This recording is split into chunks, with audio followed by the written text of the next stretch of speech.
Salary present ఇప్పుడు మీరు ఏదైతే పెట్టి అప్లై చేస్తారో మీ ఎంప్లాయరు ఆ బేసిస్ మీద మీ లాటరీ సెలెక్ట్ చేసిన తర్వాత ఫర్దర్గా ప్రూవ్ చేసుకోవాల్సి ఉంటుందన్నమాట. అంటే మీ పిటిషన్ అప్లై చేసేటప్పుడు అప్పుడు డీటెయిల్డ్ స్క్రూటినీ అనేది చేస్తారు. ఇప్పుడు వాళ్ళు ఏంటంటే డీటెయిల్డ్గా చెక్ చేయరు, అసలు ఎంప్లాయర్ ఉన్నాడా ఇన్వెస్టిగేషన్లో అవి ఇవి ఏం చేయరు. ఇప్పుడు మీరు ఒక 2 లక్షలు పెట్టి $2 లక్షల మీరు అప్లై చేశారనుకోండి, ఫర్ ఎగ్జాంపుల్ కాలిఫోర్నియాలో ఒక జాబ్.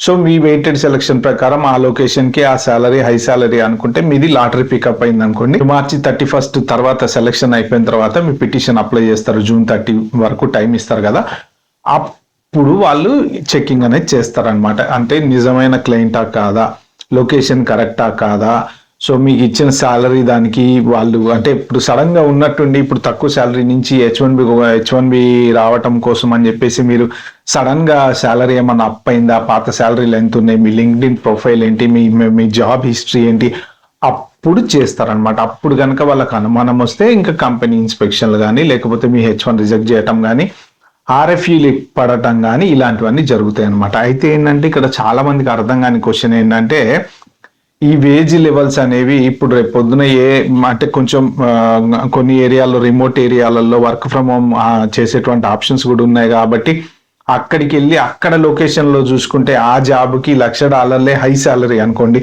అక్కడ సెలెక్ట్ అయ్యే ఛాన్స్ ఉంది కాబట్టి అలాగా అప్లై చేసుకోవచ్చు కదా అని కొంతమంది కామెంట్లలో వాటిలలో మెన్షన్ చేస్తున్నారు అన్నమాట.